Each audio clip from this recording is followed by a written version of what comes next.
Okay, सो हम लोग vector spaces कर रहे थे। हमने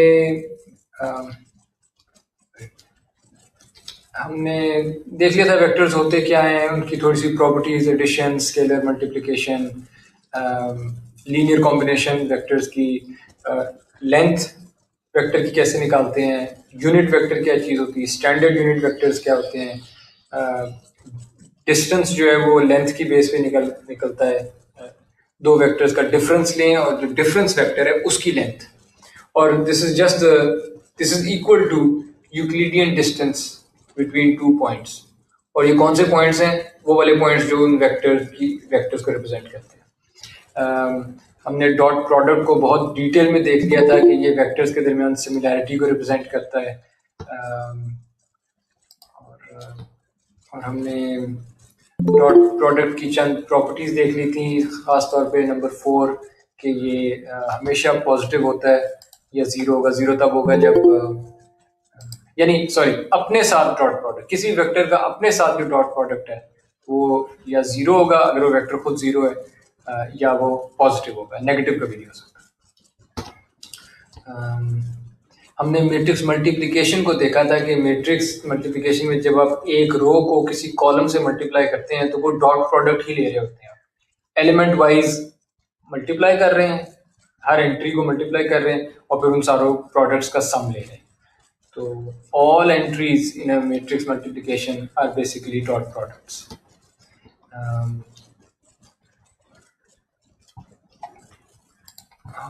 और हमने देखा था कि ऑर्थोगोनैलिटी का कॉन्सेप्ट था कि अगर डॉट प्रोडक्ट जीरो आता है इसका मतलब है कि जो वेक्टर्स हैं वो उनके दरमियान 90 डिग्री एंगल है, वो ऑर्थोगोनल वेक्टर्स हैं, और चाहे वो 2D में हो, 3D में हो, 4D, 5D, any dimensions, dot product zero का मतलब है कि ऑर्थोगोनल वेक्टर्स। फिर हमने लास्ट टाइम लाइंस और प्लेन्स को देखा था, लाइंस की रिप्रेजेंटेशन देखी थी कि लाइंस को रिप्रेजेंट कैसे करते हैं। हमने देखा था कि अगर मैं आपको कोई एक पॉइंट बता दूं, कोई भी एक पॉइंट बता दूं मैं और लाइन की स्लोप बता दूं, तो आपको यूनिकली पता लग जाएगा कि मैं कौन सी लाइन की बात कर रहा हूँ, क्योंकि किसी भी गिवन स्लोप वाली लाइन या किसी भी एक पॉइंट में से कोई भी गिवन स्लोप वाली एक ही लाइन हो सकती है। अगर आपने स्लोप चेंज कर दिया तो कोई और लाइन होगी जो उस पॉइंट में से गुजरती होगी, लेकिन पहले वाली नहीं हो सकती। So given a point and a slope, the line is uniquely determined. So 2D में लाइन के लिए ये बात अप्लाई होती है, 3D में यही कॉन्सेप्ट प्लेन के लिए अप्लाई होता है कि given a point and given the slope या इंक्लिनेशन ऑफ द प्लेन, कोई एक यूनिक प्लेन ही होगा जो किसी गिवन पॉइंट में से गिवन इंक्लिनेशन के साथ गुजरता होगा। अगर आपने उसकी इंक्लिनेशन, अगर आपने उसकी स्लोप चेंज कर दी तो कोई और प्लेन आ जाएगा, उसी पॉइंट में से गुजरता होगा लेकिन कोई और प्लेन आ जाएगा। और अगर आपने उसकी स्लोप चेंज नहीं की, इंक्लिनेशन वही रखी लेकिन पॉइंट चेंज कर दिया, तो तब भी वो पिछले वाले प्लेन के पैरेलल कोई और प्लेन आ जाएगा। So given a point and its inclination, it determines the plane. लेकिन इन दोनों बातों को, क्योंकि लाइन में मुझे स्लोप कहना पड़ रहा था, प्लेन में मुझे इंक्लिनेशन कहना पड़ रहा था, और अगर मैं 3D से ऊपर चला जाता 4D में, तो 4D में पता नहीं कैसे समझाता, मैं कौन सी टर्म यूज करता, स्लोप कहता, इंक्लिनेशन कहता, या कोई नई टर्म लानी पड़नी थी जिसकी पता नहीं सेंस बनती ना हो 4D में और या 5D में, ND में। तो जो बेहतर टर्म है वो है नॉर्मल वेक्टर। यानी आप जौन सी भी जियोमेट्रिक एंटिटी की बात कर रहे हैं, 2D में हमारी जो जियोमेट्रिक एंटिटी थी वो थी लाइन, और हमने कहा कि लाइन के जो ऑर्थोगोनल डायरेक्शन है उसको हम नॉर्मल वेक्टर कह रहे थे। लाइन के ऑर्थोगोनल जो डायरेक्शन है उसको हम नॉर्मल वेक्टर कह रहे थे। और 3D में अगेन जो भी हमारी 2D में हमारी ज्योमेट्रिक एंटिटी लाइन थी, 3D में हमारी ज्योमेट्रिक एंटिटी ये ग्रे वाला प्लेन था। दोनों केसेस में लाइन के ऑर्थोगोनल जो दोनों केसेस में लाइन के ऑर्थोगोनल हमारी ज्योमेट्रिक एंटिटी लाइन और प्लेन दोनों के जो ऑर्थोगोनल डायरेक्शन है उसको हम नॉर्मल वेक्टर कह रहे हैं। और अब मुझे ना स्लोप कहने की जरूरत है ना इंक्लिनेशन कहने की जरूरत है। I can just talk about the normal यानी ऑर्थोगोनल डायरेक्शन, नॉर्मल वेक्टर। ठीक है, और अब मेरी स्टेटमेंट ये निकलेगी कि चाहे मैं 2D में हूं, चाहे मैं 3D में हूं, चाहे मैं 4D में हूं, चाहे मैं n डिमेंशंस में हूं, मेरी जौन सी भी ये प्लेन किस्म की ज्योमेट्रिक एंटिटी है, ये डिफाइन की जा सकती है इस इक्वेशन से कि अगर आप उस ज्योमेट्रिक एंटिटी के ऊपर लाई करते हैं तो फिर उसके ऑर्थोगोनल डायरेक्शन यानी नॉर्मल वेक्टर का डॉट प्रोडक्ट लाइन या उस एंटिटी पे लाई करने वाला एक पॉइंट और आप जौन सा पॉइंट खुद हैं, इन दो वेक्टर्स का जो डॉट प्रोडक्ट है वो 0 होगा। ये हमने लास्ट टाइम देखा था।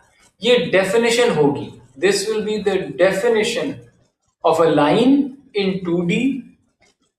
This same equation is the definition of a plane in 3D। This same definition, the same equation will be the definition of a hyperplane in 4D, of a hyperplane in 5D, 6D, whatever. ठीक है, और इसको point normal equation कहते हैं कि आपने point का ये पॉइंट था P, ये पॉइंट था P नॉट के उस प्लेन पे या उस लाइन पे या उस हाइपरप्लेन पे कोई एक पॉइंट, और उस लाइन या प्लेन या हाइपरप्लेन का नॉर्मल डायरेक्शन। और ये है कि कोई भी गिवन पॉइंट लाई करता होगा उस एंटिटी पे अगर ये वाला डॉट प्रोडक्ट 0 आ जाता। पॉइंट नॉर्मल यहां तक हमने कर लिया था। और उसकी बेस पे हमने देखा था कि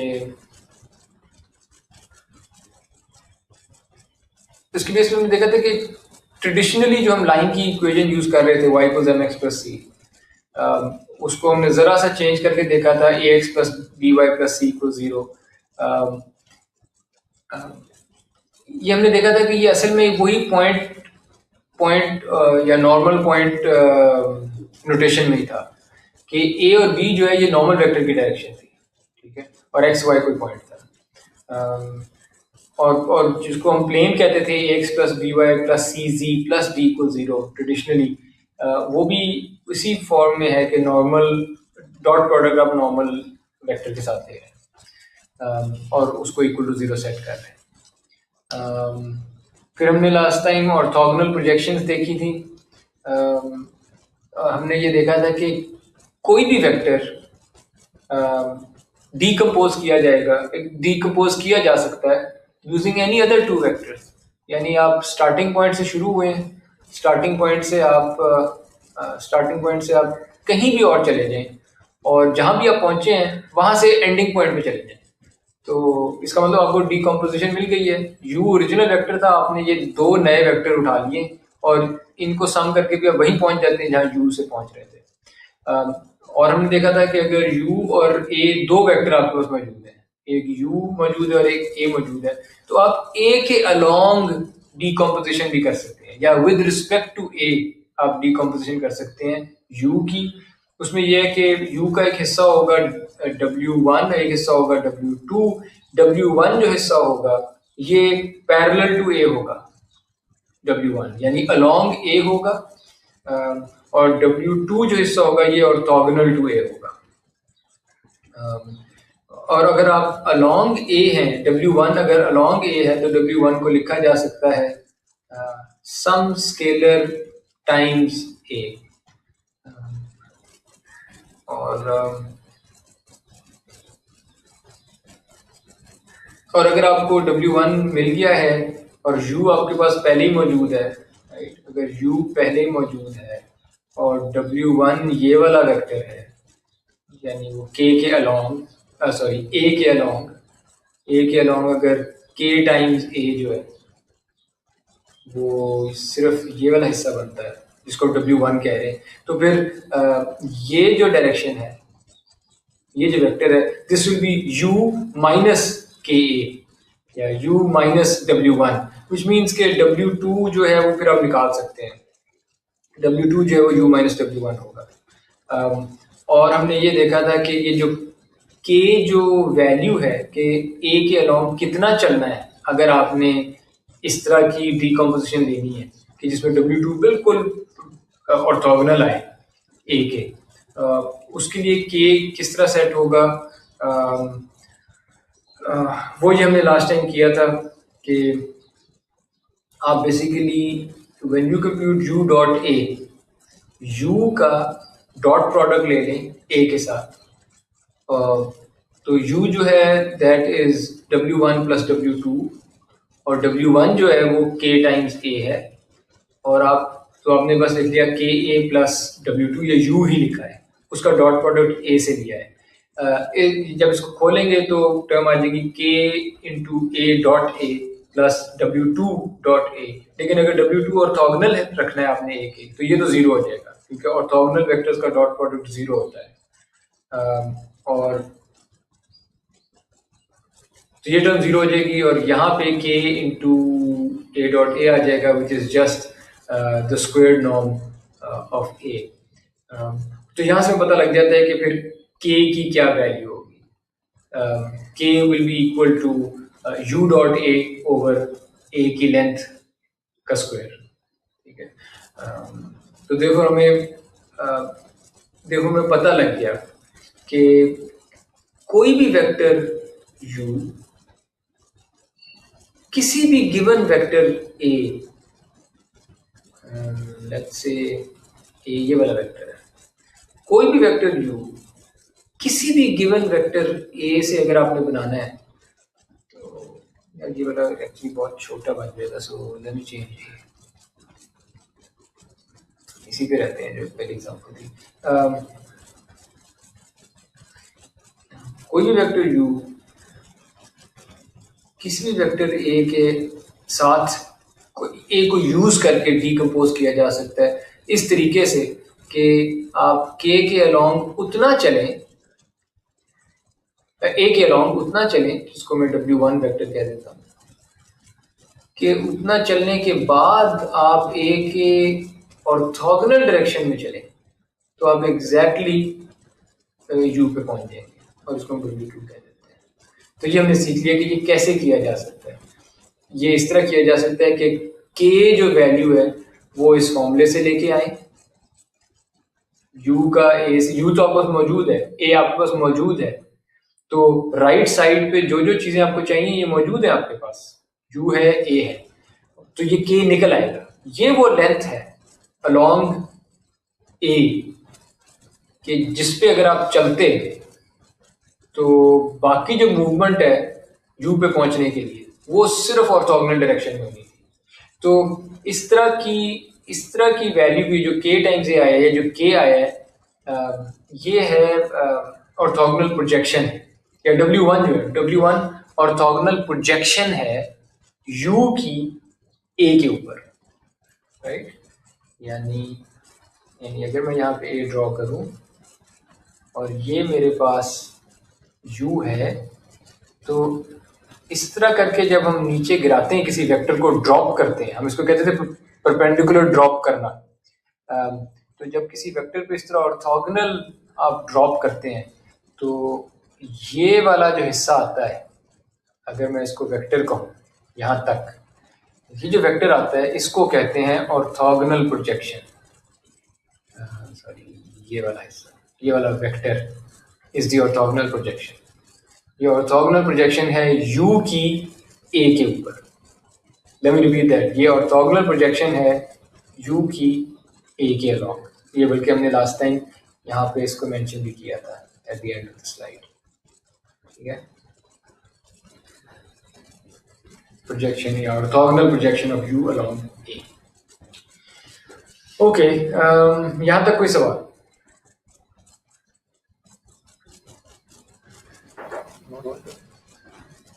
नो?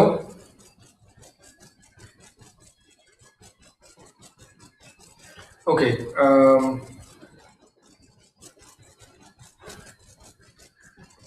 अच्छा, अब ये आप लोगों के लिए होमवर्क है। आपने ये शो करना है कि जो मैंने अभी बात की है कि किसी वेक्टर u की किसी भी वेक्टर a के अलोंग जो ऑर्थोगोनल प्रोजेक्शन आती है, यानी ये वाला वेक्टर, मैं ये वाले डिस्टेंस की बात नहीं कर रहा, मैं ये वाले वेक्टर की बात कर रहा हूँ। डिस्टेंस है k और वेक्टर है k टाइम्स a, जिसको आपने w का नाम दिया था, या w1 सॉरी। तो ये जो प्रोजेक्शन आती है w1, इसको हमने कहा था projection of u along a, और इसका फॉर्मूला ये था कि w1 equals k times a, जो कि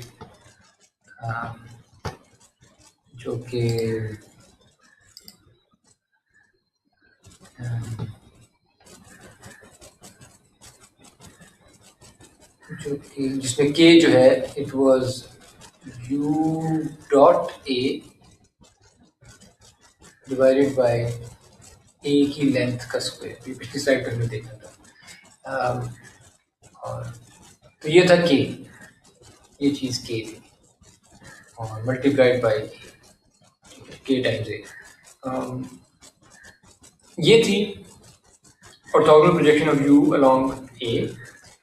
आपने ये बताना है कि इसकी जो लेंथ है, यानी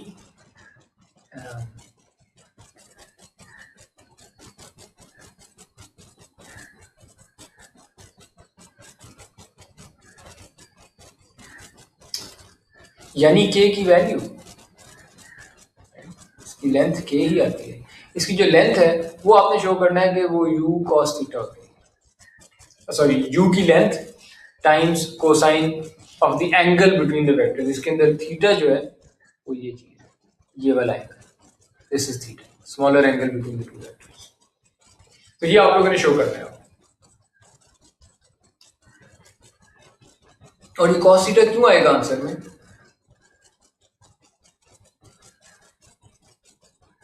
एनीवन?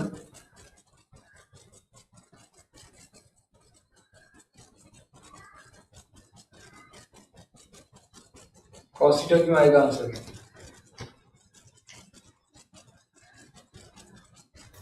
क्योंकि x एक्सिस के साथ वेक्टर है। x एक्सिस के साथ वेक्टर है? नहीं, ये तो कोई रीजन नहीं।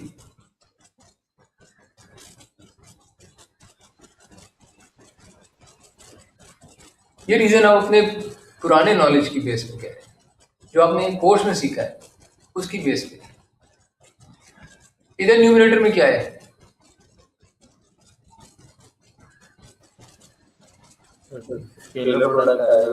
Dot product, right? और डॉट प्रोडक्ट के फॉर्मूले हमने लास्ट टाइम फॉर्मूला किया था इसका। u डॉट ए कैसे लिख सकते हैं? u1 multiply by a1 plus u2। ये तो एक तरीका था, ये तो एक तरीका था। दूसरा तरीका क्या था?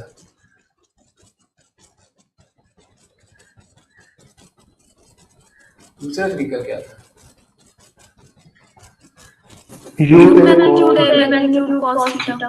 मैग्नीट्यूड, u का मैग्नीट्यूड मल्टीप्लाइड बाय v का magnitude multiplied by cosine theta. तो ये वाला कोसाइन थीटा यहाँ पे कहीं आएगा। एनीवेज, आई थिंक आपको सोल्यूशन अब सारी नजर ही आ गई है, आ जानी चाहिए। बिल्कुल एक स्टेप रह गया। तो एक तो आपने ये शो करना है कि ये जो डिस्टेंस आता है ये वाला, कि कितनी दूर आपको a के अलोंग कितना चलना पड़ेगा, यानी कि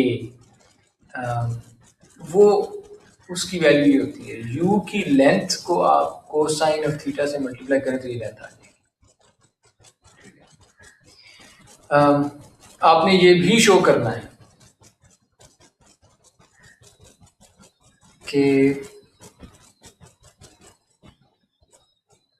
अगर कोई दो वेक्टर्स ले लें, कोई दो वेक्टर्स जिसमें वो ऑर्थोगोनल हो, एक u है ये वाला लेट्स से, और जो दूसरा वेक्टर v है ना वो ऑर्थोगोनल है,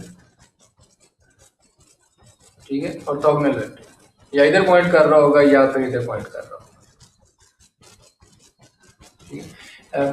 कोई भी दो वेक्टर ले लें जो ऑर्थोगोनल है, अगर वो ऑर्थोगोनल है तो आपने शो करना है कि उनको ऐड कर दें, दोनों वेक्टर्स को ऐड कर दें, एक तीसरा वेक्टर आ जाएगा, लेट्स कॉल दैट y। तो y की लेंथ का square will be equal to u की लेंथ का स्क्वायर प्लस v की लेंथ का स्क्वायर, अगर वो ऑर्थोगोनल है।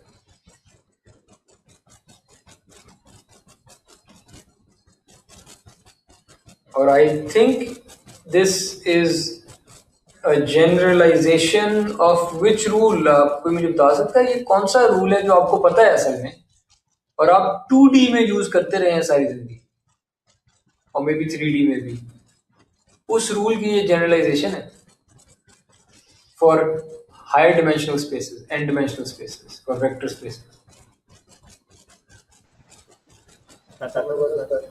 यप, ये पाइथागोरस थ्योरम की जनरलाइजेशन।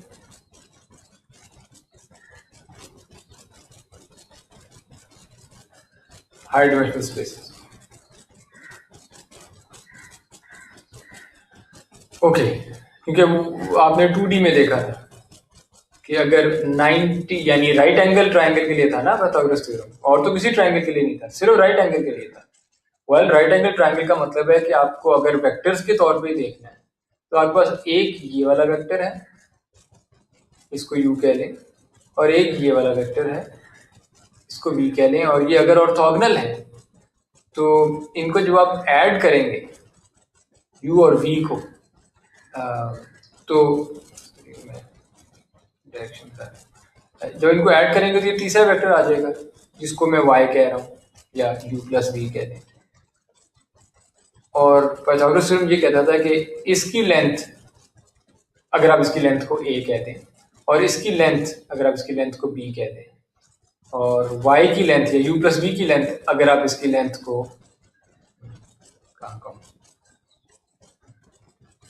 जो भी है, इसकी जो लेंथ आ रही है उसको c कह दें, तो पाइथागोरस थ्योरम कहता है a square plus b square equals c square, और हम भी यही कह रहे हैं,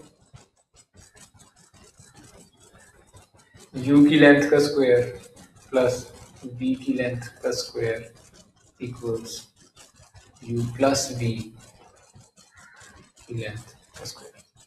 this is generalization of Pythagoras theorem. ये दोनों चीजें एक्चुअली मैंने करके दिखा ही दी है आपको, ऑलमोस्ट दोनों ही करके दिखा दिए, पर अपने तौर पे आप कर लीजिएगा, ठीक है। कोई सवाल?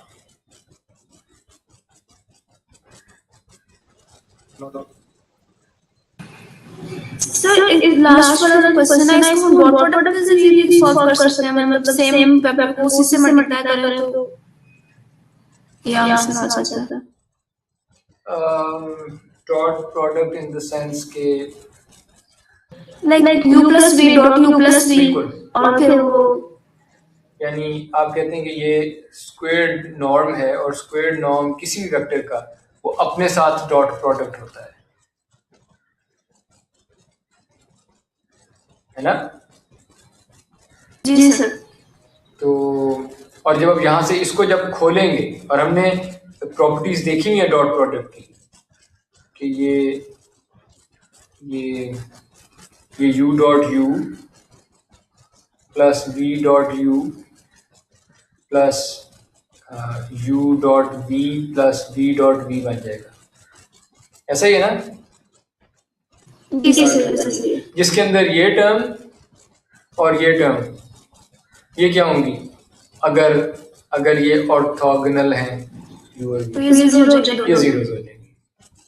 और ये जो टर्म है ये असल में u डॉट u जो है ये तो u के नॉर्म का स्क्वायर है, और v डॉट v जो है ये v के नॉर्म का स्क्वायर, तो फिर से ट्रू हो गई अगर ऑर्थोगोनल है।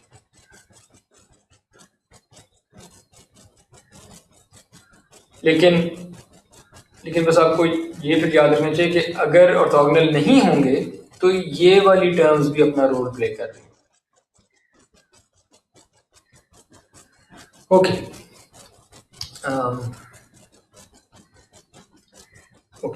आप लोगों में से कितने लोगों ने क्रॉस, खैर अब तो मैं ऑनलाइन तो मैं नहीं देख सकता, पर हैव यू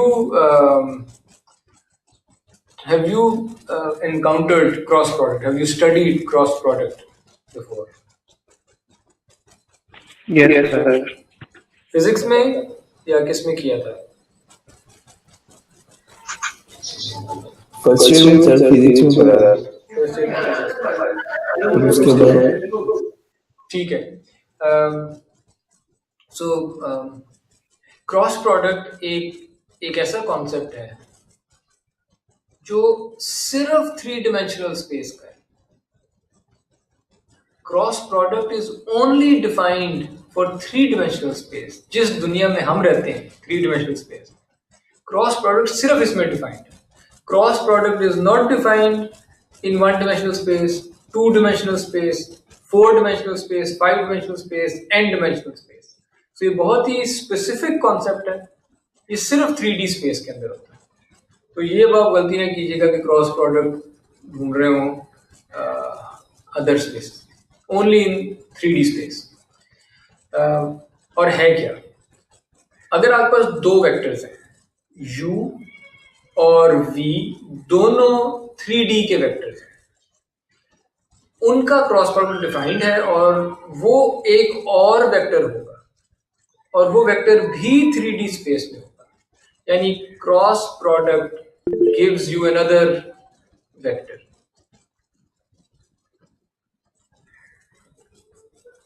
3D वेक्टर। ये वेक्टर्स ओरिजिनल वेक्टर्स भी 3D में थे, उनका क्रॉस प्रोडक्ट भी 3D में होगा। उसकी जो डेफिनेशन है वो ये है, ये आपने देखी होगी अपने फिजिक्स की क्लासेस में, कि u cross v can be written as u का second component multiplied by v का third component minus reverse u का थर्ड v का सेकेंड, और सेकेंड एंट्री होगी। सो नोटिस के पहले वाली एंट्री में u1 और v1 दोनों नहीं थे। पहले वाले आंसर में u1 और v1 दोनों नहीं थे, और दूसरे वाली एंट्री में क्रॉस प्रोडक्ट u2 और v2 नहीं होंगे, और तीसरे वाली एंट्री में u3 और v3 नहीं है, यानी बाकी दोनों से बन रहे, हर एंट्री बाकी दोनों से बन रही होगी। जो सेकेंड एंट्री है वो u3 v1 है minus reverse, third entry u1 v2 है माइनस रिवर्स। ठीक है, ये अगर देखा जाए कि किसी 2x2 का अगर मैट्रिक्स है A B C D, इसका डिटर्मिनेंट क्या होता है? एनीवन?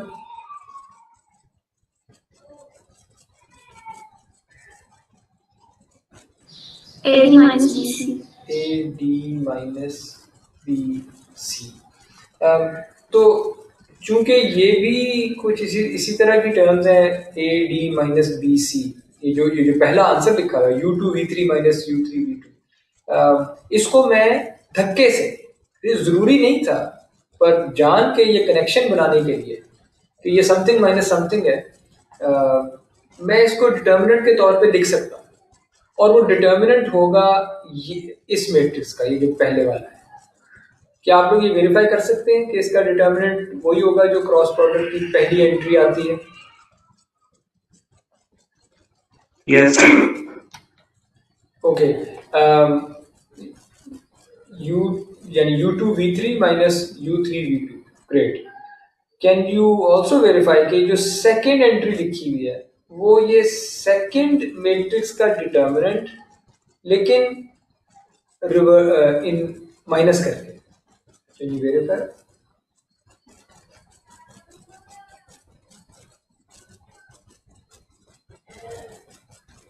Yes, sir. ओके, और कैन यू वेरीफाई कि थर्ड एंट्री जो है वो ये तीसरे मैट्रिक्स का डिटर्मिनेंट?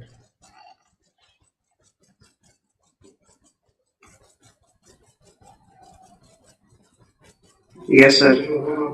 ओके, और जो तीनों मैट्रिक्स आए थे उसमें नोट करें कि किया क्या है हमने। मेरे पास असल में आई आई हैड, जो मेरा पहला वेक्टर था वो था u1 u2 u3। मेरा दूसरा वेक्टर था v1 v2 और v3। जब मैंने पहला आंसर निकाला है, जब मैंने पहला आंसर निकाला है तो मैंने ये u1 v1 ये बार में फेंक दिए थे, और मैंने ये जो बाकी बचे थे u2 v2 u3 v3 इनका डिटर्मिनेंट ले दिया। और जब मैंने क्रॉस प्रोडक्ट का दूसरा आंसर निकाला है तो मैंने दूसरी एंट्री को बाहर फेंक दिया था दोनों वेक्टर में से, और जो बाकी बचा था u1 v1 u3 v3 उसका डिटर्मिनेंट ले लिया था, लेकिन माइनस भी कर दिया। This is something similar to वो जो हम कोफैक्टर की बारी करते थे कि ऑड वाली एंट्री के साथ प्लस होता है, इवन वाली एंट्री के साथ माइनस होता है। ठीक है, ये बिल्कुल वही हो रहा है। और तीसरी एंट्री में भी ये किया था। क्रॉस प्रोडक्ट का जो तीसरा कंपोनेंट आना है उसमें आपने तीसरे वाली एंट्रीज बाहर फेंक दी, और बाकी दो जो बची थी चार यानी उनका डिटर्मिनेंट ले। सो ये है क्रॉस प्रोडक्ट। हमने क्रॉस प्रोडक्ट की एक शक्ल देख ली, क्रॉस प्रोडक्ट की दूसरी शक्ल देख ली, ये जो तीसरी शक्ल भी देख लेते हैं। आपने क्रॉस प्रोडक्ट कभी ऐसे लिखा हुआ देखा है?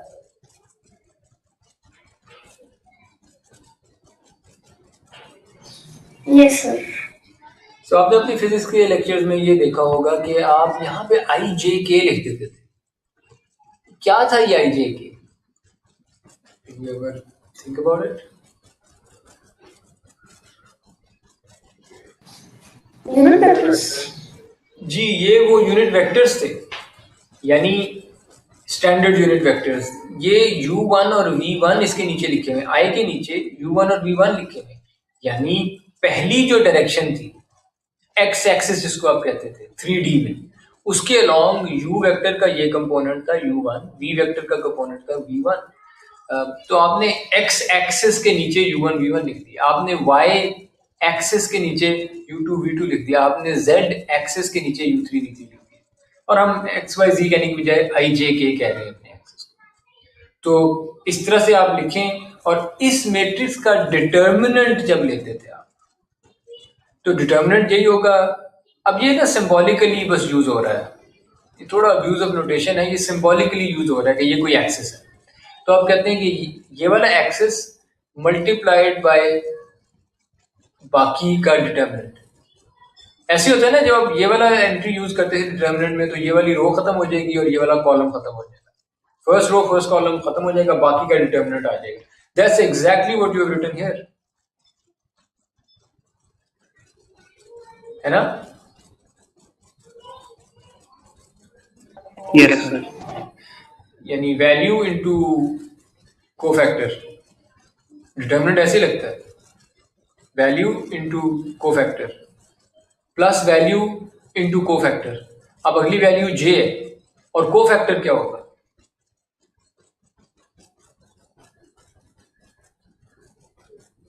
ये वाला कॉलम हट जाएगा, सेकंड कॉलम हट जाएगा, फर्स्ट रो हट जाएगी।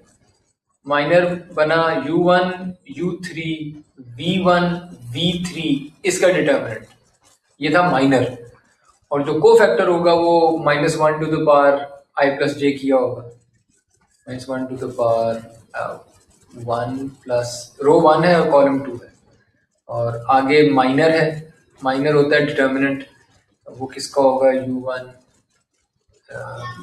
u1 u3 और v1 v3 इसका। ये वही टर्म लिखी हुई माइनस के साथ, और थर्ड एंट्री होगी k टाइम्स इसका डिटर्मिनेंट u1 u2 और v1 v2 का डिटर्मिनेंट, और वो थर्ड एंट्री यहाँ पे लिखी हुई है। और इससे भी ये सिर्फ जरा लिखने का फर्क तरीका है। जब आप कहते हैं कि u क्रॉस v जो है वो ये वाला वेक्टर आएगा, तो आप यही कह रहे हैं ना कि इस वेक्टर के 3 कंपोनेंट होंगे, और पहला कंपोनेंट ये है, दूसरा कंपोनेंट ये है और तीसरा कंपोनेंट ये है। ये भी वही कह रहा है, ये जो आखिरी जो रिप्रेजेंटेशन दी है वो यही कह रहा है कि पहला कंपोनेंट ये है, दूसरा कंपोनेंट ये है माइनस के साथ, और तीसरा कंपोनेंट ये है। सब एक ही बात कर रहे हैं, 3 रिप्रेजेंटेशन देखनी है, तीनों एक ही बात कर रहे हैं। यहां तक कोई सवाल?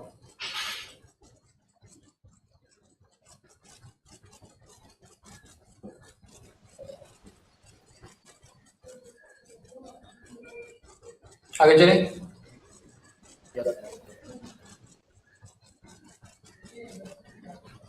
सो क्रॉस प्रोडक्ट जो है ये तो हमने बिल्कुल अलजेब्रा ही देख लिया है, बस नंबर्स या सिंबल्स थे, नंबर भी नहीं आए, सिंबल्स थे, सिंबल्स को आपस में मल्टीप्लाई करते जा रहे हैं। There must be some benefit to this. We were not here to play games, symbols के साथ गेम्स तो नहीं खेली। ज्योमेट्रिकली क्रॉस प्रोडक्ट क्या रिप्रेजेंट करता है हमारी दुनिया में, 3D दुनिया में? क्रॉस प्रोडक्ट मैंने कहा था कि 2 वेक्टर्स का क्रॉस प्रोडक्ट। सो u मेरा एक वेक्टर है, v मेरा ये दूसरा वेक्टर है। क्रॉस प्रोडक्ट एक तीसरा वेक्टर आ जाता है उसी स्पेस में, 3D स्पेस में, लेकिन उसकी क्वालिटी ये है कि cross product is orthogonal to both u and v। u के भी ऑर्थोगोनल होगा और v के भी ऑर्थोगोनल होगा, दोनों के, u and v। Cross product वो खास वेक्टर होता है जो u और v दोनों के ऑर्थोगोनल होता है। इसका डॉट प्रोडक्ट u से ले लें वो भी 0 आएगा, इसका डॉट प्रोडक्ट v से ले लें वो भी 0 आएगा।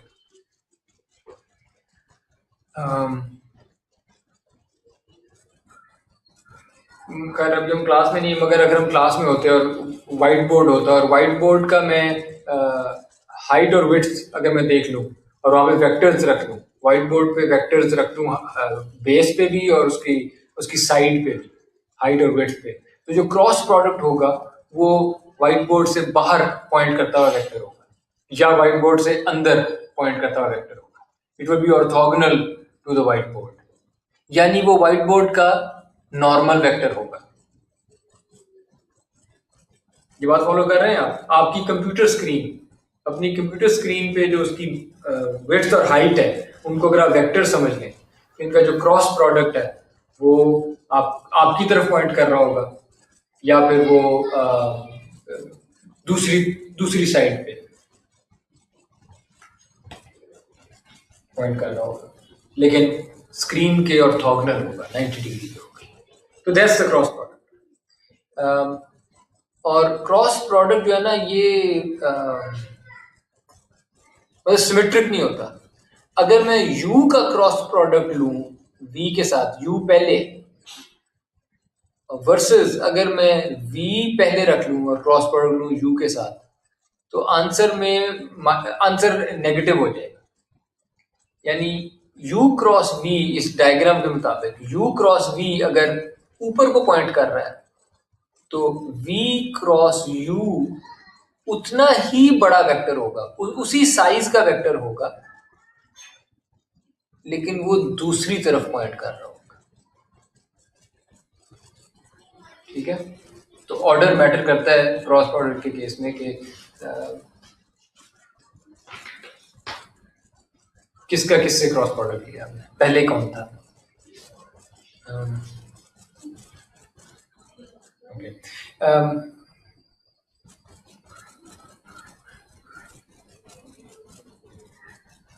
और इसका रूल ऑफ थंब ये है कि क्रॉस प्रोडक्ट होगा कि आप अपना हाथ जो है या अपनी उंगलियां जो है वो यू की डायरेक्शन में रखें, यानी जौन सा भी पहले आ रहा है, जौन सा भी वेक्टर पहले है, अपनी उंगलियां अगर आप उस डायरेक्शन में करें, राइट हैंड की, not left hand, we are talking about the right hand.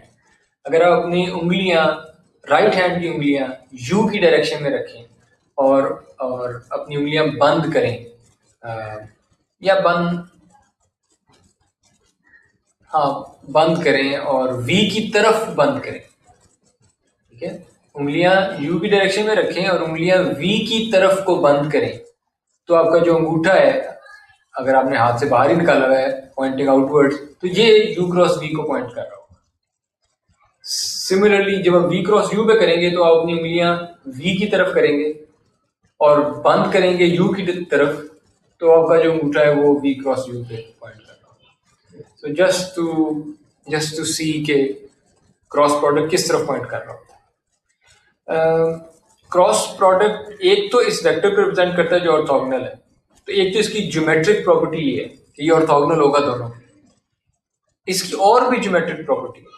इसकी दूसरी ज्योमेट्रिक प्रॉपर्टी ये है कि आपके पास u वेक्टर अगर ये वाला है और v वेक्टर अगर ये वाला है, तो आप u की लेंथ मालूम करें और v की लेंथ मालूम करें, u की लेंथ मालूम करें और v की लेंथ मालूम करें। उनसे एक पैरेललोग्राम आ जाएगा आपके पास। ठीक है, I am not explaining this well, wait. आपके पास u वेक्टर है, आप u वेक्टर के अंदर v वेक्टर ऐड करते हैं, आपके पास ये पॉइंट आ जाएगा। ठीक है, और आपके पास शुरू में v वेक्टर, यानी v वेक्टर आप u के स्टार्ट पे भी रखें और वहां से चले तो आप यहाँ आ जाएंगे। v वेक्टर आप u के एंड पे रखें, वहां से चले तो आप यहाँ पे आ जाएंगे। ये जो 4 पॉइंट्स आपके पास आ गए, u का स्टार्ट, u का एंड, u प्लस v वाला पॉइंट और सिर्फ v वाला पॉइंट, ये जो 4 पॉइंट्स आ गए हैं, इन 4 पॉइंट्स को से आपको एक पैरेललोग्राम मिलता है और इस पैरेललोग्राम का कोई एरिया है, ये जो ब्लू एरिया है। क्रॉस प्रोडक्ट वाला जो वेक्टर है, उस वेक्टर की लेंथ ये वाला एरिया होती है। क्रॉस प्रोडक्ट के वेक्टर की जो लेंथ है वो u और v से बनने वाले पैरेललोग्राम का एरिया होता है। ठीक है, और लास्ट प्रॉपर्टी ये है कि चूंकि u क्रॉस v एक और वेक्टर आ गया है, u क्रॉस v एक और वेक्टर आ गया है जो 3 डायमेंशनल स्पेस में है।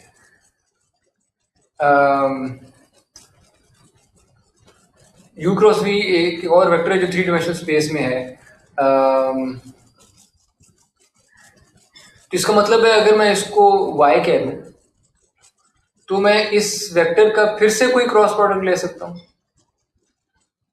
क्योंकि ये तो 3D का वेक्टर था, किसी और w से ले लेता, तो ये एक और क्रॉस, यानी मैं क्रॉस प्रोडक्ट मल्टीपल टाइम्स ले सकता हूँ क्योंकि मैं 3D स्पेस में रहूंगा हमेशा। सो अगर मेरे पास 3 वेक्टर्स हैं u, v और w, और इनका मैं क्रॉस प्रोडक्ट लेता हूँ, यानी 2 क्रॉस प्रोडक्ट, और उस वेक्टर की लेंथ मालूम कर लेता हूँ, तो फिर ये 3 वेक्टर्स के केस में ये पैरेललोपिपेड एक बनेगा। जिस तरह 2D में पैरेललोग्राम आप कहते हैं, 3D में पैरेललोपिपेड कहते हैं इसको। ठीक है, ये चीज जो u cross v cross w, इनका dot product will be this volume of this parallelepiped. इसके केस में ये होगा एरिया 2 वेक्टर के केस में। 3 के केस में ये वॉल्यूम होगा इस पैरेललोपिपेड का, जिसमें इसका एक्सटेंट है v तक जाएं, w तक जाएं, u तक जाएं। आपके पास बेसिकली इनके कंबाइन करके आपके पास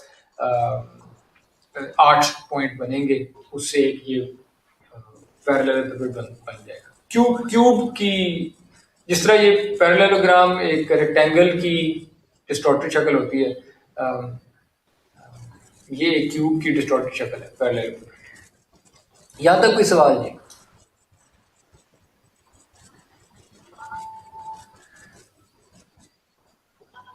सर ये नहीं समझ आता कि ये जो क्रॉस प्रोडक्ट का जो रिजल्टेंट वेक्टर आता है जी ये थर्ड डायमेंशन में क्यों जाता है? ये थर्ड डिमेंशन में क्यों जाता है या ऑर्थोगोनल क्यों होता है? सर ये दोनों वेक्टर के ऑर्थोगोनल हो जाता है ना? हाँ, ऑर्थोगोनल का तो आप प्रूफ खुद वेरीफाई कर सकते हैं। आपके पास u क्रॉस v, इसकी एक्सप्रेशन मौजूद है पिछली स्लाइड पे, यहाँ पे। क्या ये वाले 3 नंबर नहीं है? यस और नो? यस। यानी आपके पास u क्रॉस v से जो 3 नंबर आने हैं वो ये लिखे हैं। अब अगर मैं आपसे कहूं कि इस वेक्टर को लें और इसका डॉट प्रोडक्ट ले लें u से, ये अब आपने निकालना है, ठीक है, मैं नहीं कर रहा। और फिर से वो 3 नंबर लें और इसका डॉट प्रोडक्ट ले लें v से, और ये आंसर्स अब आपने, ये आपका होमवर्क है, ये आंसर्स आपने निकालने हैं और कोई नंबर नहीं यूज करने, सिंबल्स में रहने हैं, u1 v1 u2 v2 u3 v3। आपने ये आंसर निकालने हैं दोनों। ये प्रूफ होगा कि क्रॉस प्रोडक्ट जो है वो ऑर्थोगोनल होता है u के भी v के भी। ठीक है। ठीक है, this is homework, this is homework for all of you guys. फिर आप ये नहीं कहेंगे कि जी ये समझ नहीं आता कि ये तीसरी डायरेक्शन में क्यों पॉइंट कर रहा होता है। This is the proof, this will prove to you कि ये बिल्कुल तीसरी, दोनों से ऑर्थोगोनल डायरेक्शन में पॉइंट करेगा। ठीक है जी।